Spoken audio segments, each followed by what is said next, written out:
Welcome to Invincible. This is the series where we talk about the Invincible operating system and we help organizations learn if it's something they want to implement to take their organization to the next level. I'm Bronson Taylor. As always, I'm joined by Mike Opedal. Mike, how's your Thursday going? It's fantastic. It's been a great day. Just had a family move and I had to get my internet figured out. So I'm coming with my hair on fire, but that means I'm fired up to talk about an assessment. There you go. I like the segue there. That's awesome. So just how long have you been in lines today at unnamed internet service provider that a lot of people have probably had problems with over the years? Yeah, and it's one of those things where it's like every one of us who are entrepreneurs think, hey, we could start an internet company. We do way better than Comcast or Xfinity or CenturyLink. But the reality is it's probably just as hard as our experience is. So I would say I was in line for a long time this morning, but I found a nice young lady who was incredibly helpful, and she got me everything I needed. So here today was a lesson for all you business owners and leaders out there is customer service goes a long way. So like my experience driving over there, Bronson, was probably like, and I left going, hey, somebody just did their job and did a great job and smiled and they were kind to me. And I'm like, that went a long way. So there you go. There you go. That's awesome. Well, today we are going to dive back into the Invincible operating system. Last week, we gave really a high level overview, and I'll go ahead and share my screen here. And so last week, we talked about the definition of the word invincible, too powerful to be defeated or overcome. And that's what we want for the organizations we work with. And we talked about how there's really three parts to the Invincible operating system. There's the assessment, there's the toolkit, and there's the process.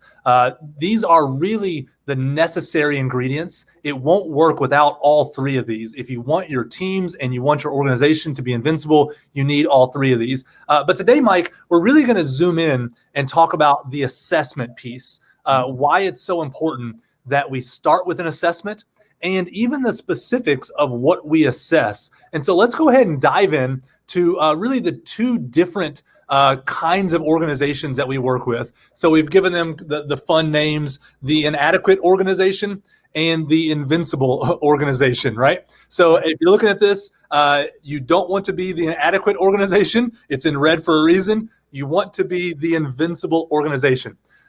Mike, we go into organizations and they don't have assessments, right? They don't know what current reality is. So if you look at that first line, they don't benchmark reality with data. Why is it so important to have an assessment to benchmark current reality before you do anything else? I think one of the biggest mistakes leaders make is they assume. So we have all these assumptions. So the problem is I don't have data. I'm just assuming a lot of things. The reality is every single person that walks around the office or you see on Zoom these days, right? They have a little number over their head. It's like it's your subjective response to how are they doing? Are they doing their job? Do I like this person? Are they engaged? We make all these subjective assumptions and conclusions about our people. So the reality is if you don't have data, you're flying blind. So a lot of our organizations that we work with are just literally flying blind and hoping with subjective assumptions that things will get better. Yeah, absolutely. When you ask a leader, how is this team doing? One, they may not even have any clue how they're doing. And if they answer, it's just going to be made up based on random anecdotes, based on things they heard or something they saw. It's not really going to be good data. Most leaders couldn't say, oh, that team is doing well, and here's why, based on objective criteria. We actually don't have a good pulse of how our teams are performing. So in an adequate organization, they don't benchmark reality with data. The invincible organization does the opposite. They benchmark reality with data. This is what an assessment does. It allows us to see what is, not what we feel, but what actually is objectively. And if you move down to the second one, the inadequate organization, they don't use an assessment, so they don't know where to focus their energy when they're trying to help people grow.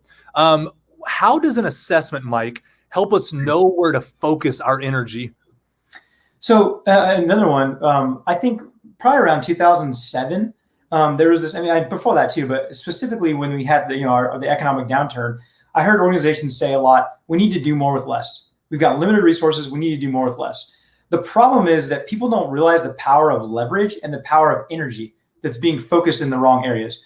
If you don't have an assessment, you don't know where to spend the limited time, the limited money, the limited resources you have on the right stuff to get the leverage you need to move the needle.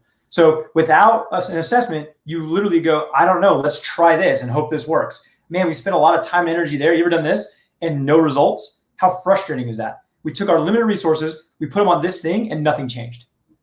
It's such a good point. I think we overestimate how many resources are at our disposal. Yes. The reality is a work week of 40 hours times the number of people you have means you have to be very, very careful and very selective about where you put those hours, where you put that energy. And so if you say, let's focus on X, but Y was the problem, you might waste a year. You might waste 2 years of productivity and forward movement. So when you don't use an assessment, you don't know where to focus your energy. And that is such a cardinal sin in my mind, to put energy in the wrong direction. It actually hurts my heart to think about that much wasted energy. But if you don't have data, you are going to waste energy.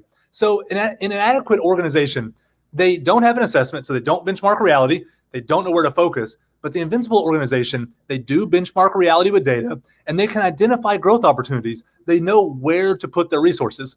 Then let's go to the third one. The inadequate organization, they can't demonstrate progress, right? So how does an assessment allow us to actually show forward momentum to ourselves and to the organization as a whole? So, and again, another one that I hear over and over again, organizations always want to know if they're going to invest anything, the return on investment, what's going to be qualitative and quantitative return on investment. With qualitative, we know, hey, is Bronson a better leader? Has he kind of curved that edge a little bit? Is he easier to be around? Like qualitatively, we can say, yeah, I think he's getting better. But quantitatively, if you don't have an assessment, how do I know that we improved communication? How do I know that our relationships actually got better if I didn't benchmark something to say we're going to focus limited time and resources to this thing and we're actually going to see growth? I just go, well, I know we invested a year or 2 years or a lot of money in something. And again, I have no idea to show to a board, to an executive team, we actually saw an improvement. Absolutely. An assessment, it goes beyond, I think that team's doing well. What is well? I think they're doing good. What is good? The assessment puts a number on it. And now some people are uncomfortable putting a number on it, but how else will you actually see the progress over time? And so you can demonstrate progress in an invincible organization because you can say our score was this and now it's this. We can objectively see forward progress based on the effort we put in. And then the last thing, the fourth one, is if you are an inadequate organization that doesn't use an assessment, you might be effective, but you're just guessing. Right? How is it that you might be effective, but not predictably or not consistently, Mike? Yeah, I mean, in the end, we all go to work every day and we put energy and efforts towards things, and we hear some things from customers and we solve some issues and we go, hey, we did some good work, right? But I think to your point, it's accidentally effective. I think it's interesting. People often will look at what are the issues or the problems we have. Let's go solve those things. What invincible organizations do is they actually look at what have we done that's worked really well? How do we do more of that? That's intentionally effective. Accidentally is, hey, we had a bunch of people work really hard over there and look, we grew. That was awesome. How did we do it? Well, we don't even know. So again, what this does, it assesses to say, hey, what was the effort we put in that showed intentional efficacy? Absolutely. So if you're a business leader watching this, I want you to think about your own organization for a moment, your own teams for a moment. And I want you to think, are you okay being an inadequate organization? Are you okay not benchmarking the current health of your teams? Are you okay not knowing where to focus your very, very limited resources? Are you okay if you spend years on something and cannot demonstrate progress and that your teams are getting healthier? And are you okay being effective, but only accidentally because you're doing things randomly, not based on objective data? My guess is that you have probably turned a corner in your leadership where you're not okay with that. And you actually want to be an invincible organization. And so all I wanted to do on this screen is to just show beyond a shadow of a doubt, there has to be some kind of assessment. We haven't even got to the details of what to assess or specifically how to assess it. This just makes a case. you've got to have some kind of assessment to know the health of your teams and your organization as a whole so that you can make progress against that data. So, Mike, this is going to be a really fun conversation now because hopefully people have decided, yes, I need an assessment. And hopefully they realize why an assessment is the first piece of the Invincible operating system. If we didn't have that, everything else we do would be guessing, right? So an assessment is necessary. But let's talk about the specifics of a good assessment. So, Mike, I want you to talk us through something that Google has done. They have something called Project Aristotle. What is it? How they do it? Why does it matter? Talk us through Project Aristotle for a moment. Yeah. In the early 2000s, Google got together with some other smart people and they said, we want to prove that people don't need management. They don't need leadership. No line management, flat organizations. In spending lots of money and research and time, they disprove their own theory. Bronson, you love to have a hypothesis and then you prove whether it's true or not. Their hypothesis was wrong. They said people absolutely need effective leadership and management to do their jobs. So they had two things. One, how do you become a highly effective leader? So that's another conversation for another day. But the other thing was, let's go ahead and research with Project Aristotle. Let's go deeper and say, how do we find the most highly effective teams in the world? And what they came back with was, if the most highly effective teams all over the world, no matter what industry, size, anything, they have these 5 ingredients, right? And it all starts with psychological safety. They basically said there was not a team in the world that was highly effective that didn't have psychological safety, or as lay people would say, trust. And so you can see the rest of them, their dependability, right? Structure and clarity, meaning, right? And impact. But what happened was these things had to be true. They had to be inside the team, or else it wasn't highly effective. It wasn't highly performing, and you can forget about it being invincible.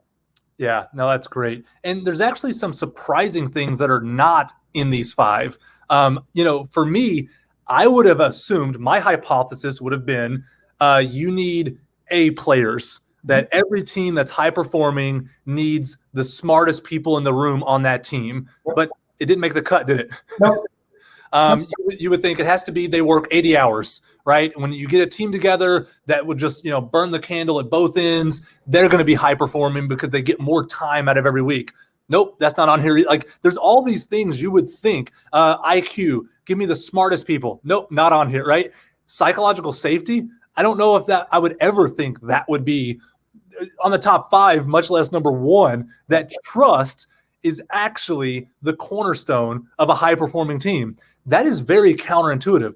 Now, here's what's really great about Project Aristotle. We actually had a chance to pitch them using Invincible and using our assessment. What happened, Mike, when they saw our assessment that we use looked at in light of Project Aristotle? What was their view of that? Yeah, 2 things. Number 1, they recognized that our assessment, the 5 words we use, which we'll get to in a minute, mapped directly to theirs, to the highly effective teams.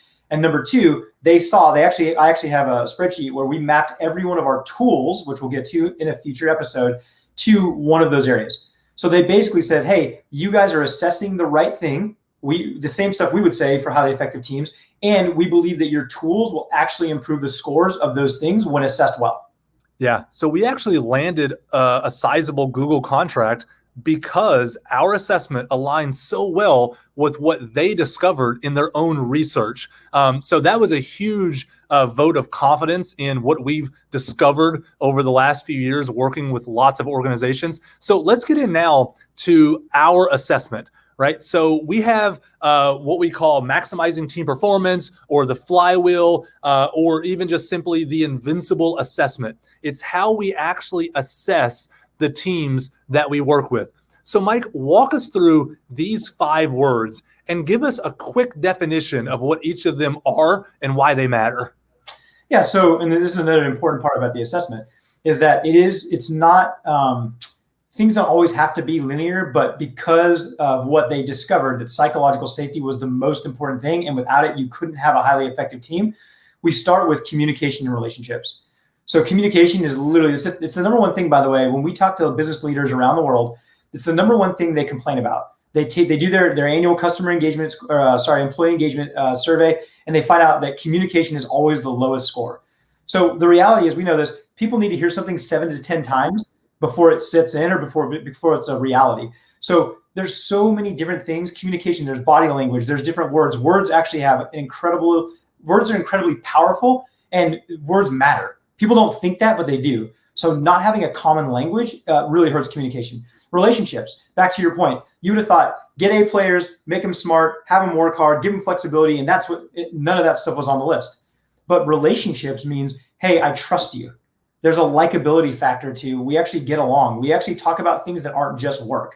Bronson, we had somebody on here a few weeks back who said, hey, my boss says leave, stuff from family and whatever. That's for home life. That's not for here. The reality is we are whole beings and we bring our entire self to work. And it's nice to know that people trust you and care about anything besides just the work you bring to the table. So there's that. Next is alignment. Once you have psychological safety, communication, relationships, you've got to get on the same page.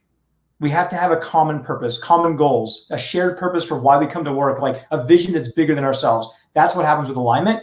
Now that we know what we want to accomplish, we got to get stuff done. So that's where execution comes in, right? We got to go and execute on the strategy and all the things we got aligned on. And then finally, this is the earned one. You earn the right to have a high capacity. It doesn't matter if you've got great capacity. If there's no trust on the team, there's not good communication relationships. You don't know what you're trying to accomplish, so you're not aligned and you're not getting anything done. It doesn't matter how much capacity you have. So if you get the first 4 right, you earn the right to basically create capacity to do more. Yeah. So now think about, what we talked about, the inadequate organization versus invincible. The inadequate organization doesn't know how they measure on these 5 things. And we think these are the right 5 things to measure. It's what we found in our own research. It's what Google found in their research, that we think the inadequate organization doesn't know if their communication, relationships, alignment, execution, or capacity is good or bad. And they don't know how to objectively look at it. Where an invincible organization can say, you know what? Our communication on the sales team is this score, and our relationships on the marketing team is this score. And so let's talk now, Mike, about how we can actually give a number to these things. How many questions is our assessment? How do we actually numerically grade it? And how does that average at the team level? Talk us through the numbers of these things for a moment. Yeah, so the assessment will end up having 70 questions. Right. So 12 questions per category. And what happens is we really look at the who, what, when, where, why behind every one of these high level categories. So we ask a very specific targeted question that really brings to light how healthy is communication on this team. So once we've done that, you basically take the assessment on a Likert scale, right? The most widely adopted scale for taking assessments, from strongly disagree to strongly agree. And the team basically get to look at themselves. Now, listen, if the team wasn't being honest about where things were truly at based on these questions, then you would get some sort of a fudged answer and you'd go, okay, now we're going to go work on something that didn't really matter. So the team looks at it and says, is this really true of our team? Do we truly like each other and trust one another? Do I truly feel like my voice is valued and appreciated? So we get to be really honest, and obviously it's anonymous, and say, this is where we're really at. But then it gives you a score per category and an overall aggregate that says that the average team that takes the assessment scores 58% out of 100. So the average team around the world who takes our assessment says we basically grade ourselves an F, a 58. Basically, we're at about half of what we could be. Absolutely. So just to be really clear, what we do when we work with an organization, we go in and the first thing we do is assess current reality. How do we do that? We give every team member the Invincible Assessment. So every single person in your organization is going to take a 70-question assessment, and it's going to be anonymous, but they're going to have to answer questions about these 5 categories. And when it's over, you as the business leader can look at a glance and see how every single team inside your organization scores. You can see their aggregate score, 58 or whatever it may be, and you can see the individual score. So you could actually look at your marketing team and say, wow, they're at a 58 overall. And then you can say, what's their lowest one? And you can say, well, they're at a 53 on execution. So to bring up their score, let's focus on execution. There's something in the team there that's off, right? You can look at another team and say, wow, they're really high performing. They're in the 80s or 90s. So let me maybe talk to them, learn what they're doing well, and replicate that in the rest of the organization. This is a data set that business leaders have never had. They simply go on gut feeling, emotion, intuition, and they just guess. And guessing in this day and age isn't adequate. That's why we call it the inadequate organization. Guessing is not a good strategy when you're trying to assess the current reality of your teams. And so just imagine, I want you to play for a second. You're watching this. Imagine all of your teams on one page with a score attached to each one of them. How helpful would that be? Imagine further being able to actually see what questions brought the score down. So you could say, oh, that's the question they all scored really low on that brought down the execution score. You now can actually go do something based on that data. I just can't overemphasize how important it is to start with data. Mike, one of my favorite quotes, if we're gonna go with data, let's go with data. If we're gonna go with opinions, let's go with mine. Right? Opinions are just so subjective. Anything else to add, Mike, on just the importance of data before we talk about the team within the organization? No, I think you just nailed it right there, which is basically we all love our own opinions and our own ideas of how things should be. If I went to a team and asked, let's say there's 7 team members, and I asked them all a question, they're all going to give me some version of a different answer. And there might be some similarities, some overlaps, but in general, everyone sees the world through their own eyes. And so what the assessment does is it makes things no longer subjective. It makes it objective to say our team uses discretion and discipline. We know what to share, when to share it, and who to share it with. Yes or no? No, actually, we're not good at that. We oftentimes find ourselves with drama because we do X, Y, and Z. Great. Well, now you actually know what's the reality on this team and where do I need, like you said, the exact question or questions I need to focus on to improve those scores. Yeah, it's so powerful. Now, you've heard me talk about this is to assess the team. It's also to assess the organization. Let's talk about that, Mike, right? Sometimes we have this notion that we can just go and change the organization as a whole.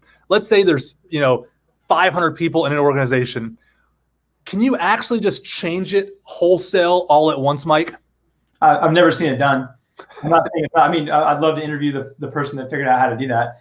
The reality is that organizations are a bunch of little flywheels. You got a flywheel up on the screen in front of you, and there it is. Organizations look like this. It's an aggregate of a bunch of teams, and they're all doing a bunch of different things coming together as a whole to be an organization. That's what it is. So the way you solve the organization on the whole is you go to individual teams and you solve their specific problems. It's not, by the way, this is let's say we said, hey, overall as an organization, we don't communicate well. So we're all going to work on communication. What if one of your teams has a 99% on communication and you're telling them, I want you to spend the next 6 months getting better at communication? What a waste of resources. You said this a minute ago. What if I went to that team with a 99% and said, what are you guys doing? Oh, well, we have a very clear meeting agenda. This is where we take notes. This is the common language we use. This is how we know each other. All of a sudden you can go, well, why don't we just take what they do and make that a reality on some of these other teams? And all of a sudden the whole organization goes up. So you cannot go to the top and say, yes, leaders define culture. Yes, leadership trickles down. But in the end, every one of these little flywheels is vitally important for the overall success of the organization. Absolutely. Tanner says, business leader and pioneer here. I like the way Giant has created the Invincible tool where I can see all the team scores. I'm competitive, and this makes team health tangible. I love that. Makes team health tangible because it should be tangible. If you go to the doctor, you don't say, am I healthy? And they say, yeah, you're healthy. They say, yes, because your blood pressure is X, and because your beats per minute in your heart is Y, and because your BMI is Z. There's metrics that make them say you are healthy or you're not. When it comes to physical health, we can quantify it, and we want it quantified because we don't want to be taken out by something that we didn't assess, right? Mm-hmm. But yet for some reason, when it comes to organizations, we think team health is not tangible. It's like, wait, you mean physical health is tangible, but team health is intangible? I think that just means we're lazy and that we don't do the hard work of actually getting objective data. So Tanner, I 100% agree. This makes team health tangible. And just look at the screen right here, Mike. Look at that bottom row. What stands out to you on the bottom row there of all those scores? I see a 32%. A 32. So if you had all your scores come in and there's a 32 there, one, that could be a leadership problem. You look at that and think, who's leading that team? And so you might, and maybe it's, something needs to be changed there. Maybe he is so under-resourced or she is so under-resourced and they are just suffering in every category because they've been given a task that is so outsized for the resources they have. Maybe they've never been given any training on communication and relationships, and they just don't know how to deal with each other, even though they could figure it out with the right, like, I don't know what the problem is, but I know there's a problem on that team. But without this sheet, you as a business leader had no idea how bad that team was. How many years might that go on, Mike, that they just didn't know that was where resources need to be focused? Yeah, I mean, honestly, for as long as it could be. I mean, I used to run a business where we had a really solid issue in one of our divisions for about 18 months. And I tried different random things to try to solve it, but I didn't know what was really going on. I literally would go and sit early in the morning. I'd go and listen to the leader of that organization, just tell me all the things that were going on, getting his opinion alone, by the way, right? Not the data from the team. I was literally getting his, and I was trying to support him, but we just didn't know what to pinpoint and where to even go next. And that thing just went like this for a long time. And eventually we had to make changes. But I could have never told you exactly what was going on. I've got a bunch of theories. I've got a bunch of assumptions, but I can't tell you exactly why things weren't working out on that team. Yeah, absolutely. So this has been kind of a philosophical discussion, right? We haven't shown you our platform. We haven't shown you our product. We haven't told you where to click to do anything. We've just made the case that, one, an assessment should be a part of the Invincible operating system. It should be a part of any forward-thinking organization. And two, we made the case that our specific assessment is the right one. Are other assessments good? Probably. Are other assessments bad? Probably, right? There's going to be a mixed bag of assessments. We think ours is very good, and that's been validated by Google, someone with a lot of resources to actually ascertain the truth about what makes a high-performing team. And so now let's show them a screenshot of our actual product. When you have us come in and implement the Invincible operating system, you actually get to use technology to do all the things we just said. Mike, what are some of the ways that our technology makes it easy instead of using pen and paper to kind of do this sort of stuff? Yeah, I mean, whether you've done a SurveyMonkey in the past or taken other online assessments, the reality is it's all a part of the process. So they log in and it says, hey, you're on this team. You should take the assessment. As a matter of fact, you can be on multiple teams. This day and age with remote work, people are on several different project teams. So it says, hey, which team are you assessing today? And they get a little drop down and then maybe 1, 2, 3, and they go through and they take the assessment. And then that they're already prompted to do that. You as the admin or the leader, you literally just get to click in. The technology's done all the hard work for you, and you just get to see the dashboard that you're seeing here. So it's doing all the heavy lift. It's prompting, it's making, it's aggregating, it's putting everything together. And then you get to show up and say, wow, this team, for example, is a 73%. I click one little button and it downloads all the questions and tells me where I'm doing well, where I'm struggling, what do we need to focus on. So the technology does all that lift for you. All you do is log in, complete the assessment, and then download the results. There you go. And one of the great things about our technology is it shows trends over time. So what you're looking at here on the left is a snapshot. This is the current score of that team or of the organization as a whole if you're looking at the organizational level. But on the right side, notice those little graphs. You can see that, you know, communication has gone up and down as time goes on. You can see alignment going up and down as time goes. So you can see trend lines. That team is getting worse at communication. This team is getting better at, you know, execution. Whatever the trend might be, you can actually see those trend lines. You can even see the trend lines of the whole organization. Now, again, the way you affect the whole organization is by affecting teams, but we average all the team scores to show you the health of the organization, and you can see where that trends. And so we've really done the heavy lifting because we figured out what the assessment should be, and we built the technology to actually implement it. Nancy says, with this system, it almost seems like it would create a positive peer pressure among team leaders. I know I would want to make sure my team had high scores. I love this. Mike, talk to us about that team pressure. Some organizations like it and some don't. Talk us through that a little bit. Yeah, and honestly, we like we always say, unless you have data, you don't really have a true answer either way. But we would say that we were struggling. You remember this, Bronson? Back probably like 6 months ago, we said, do we make the scores of the teams transparent to the organization or do we hide them? And we went back and forth and we were on the mountain, but we decided we would go and fight for transparency because of exactly what Nancy said. We believe it creates a healthy peer pressure to say we all want to perform at the highest level. We all want the organization to succeed. And so we're actually now looking at how do we perform against one another, not to pit each other, but to go, hey, if there is that 32, how do we rally together to ensure that team has what they need in these 5 areas to raise to rise the tide for every single one in the organization? I think it creates a healthy, to Nancy's point, peer pressure. Again, some might say, I don't want that. If I had a 32, I'd feel really bad about myself. Yeah, but wouldn't it be better to know? Wouldn't it be better to say, hey, as an organization, we've decided we're actually going to invest in this team to grow versus say, hey, that team over there is a cancer and we're just going to try to get rid of it. So I think I agree with Nancy. Transparency is always better. Yeah. You think, Mike, we talk a lot about support and challenge, and someone might view all these scores and say, oh, this is an opportunity just to challenge. Mm-hmm. We're going to find the low scores and we're going to bring a lot of challenge.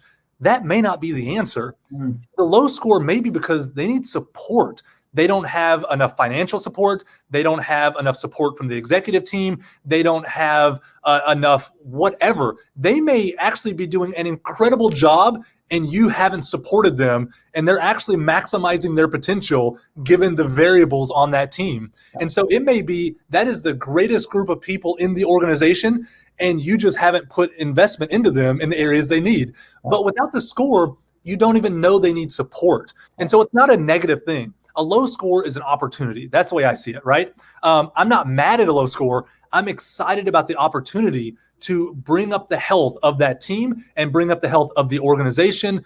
Data just gives us insights into opportunities. It doesn't necessarily mean somebody's doing something wrong. Maybe I'm doing something wrong as a leader when I see a low score.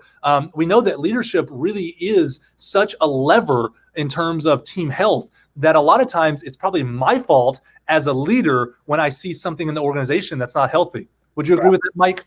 I totally agree. As a matter of fact, what you would find in an organization that has a lot of high challenge consistently without high support, you'd see a bunch of low scores. They're being honest about their experience in an environment that needs more support. So it's not hey, we now assess so we get to bring more challenge. In that environment, you actually would assess to find out we're bringing way too much challenge. We need to raise the level of support so people feel empowered. They feel like they have opportunity, and that we can actually raise these scores through the opposite of what we think was the right leadership in the first place. Yeah.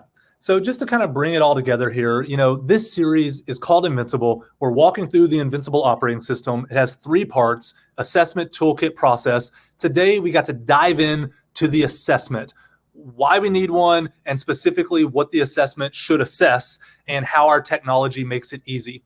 In the next episode, we're going to look at the toolkit. And we're going to walk through why that is a fundamental piece of the OS. And then we're going to go on a process. And then we're going to talk about some other things, high level as well, around the Invincible operating system. Hopefully this has piqued your interest. You would like to know more about the Invincible operating system. You would like to consider implementing it. And if you're in that case, I want you to go to this website. I want you to go to giant.tv/bootcamp. When we get to the process piece, you'll realize that the boot camp is actually the first piece of our process. Mm-hmm. It's the way to actually start this entire implementation, but it's a free experience. It allows you to go deeper with your team and to really learn about the voices on your team. And you're probably going to get an incredible experience for free, if nothing else. At Giant, we don't try to lock you into long-term contracts. Nope. We don't try to trick you into paying us. We want to give you value and let you decide if you want to work with Giant. This is a way for us to just give you value. So if you go to that website, giant.tv/bootcamp, we are going to serve you for free. And then you can decide if you want to take that experience further and go deeper into the Invincible operating system. Mike, do you have any final thoughts on the assessment, on the Invincible operating system as a whole, or even the boot camp? No, I think my final thought is just really on the assessment, what we talked about today.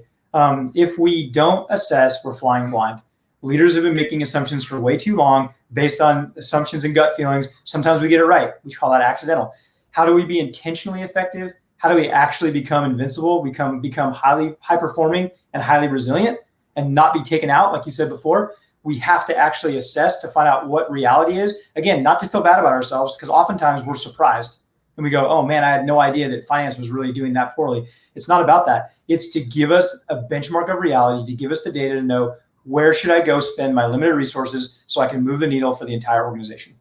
Yeah, that's great, Mike. Thank you as always for joining me. Everybody watching, be sure to come back next Thursday, 11:30 Eastern. We're going to do this again and get into the toolkit. And don't forget, giant.tv/bootcamp. All right, see you all later. See you next week.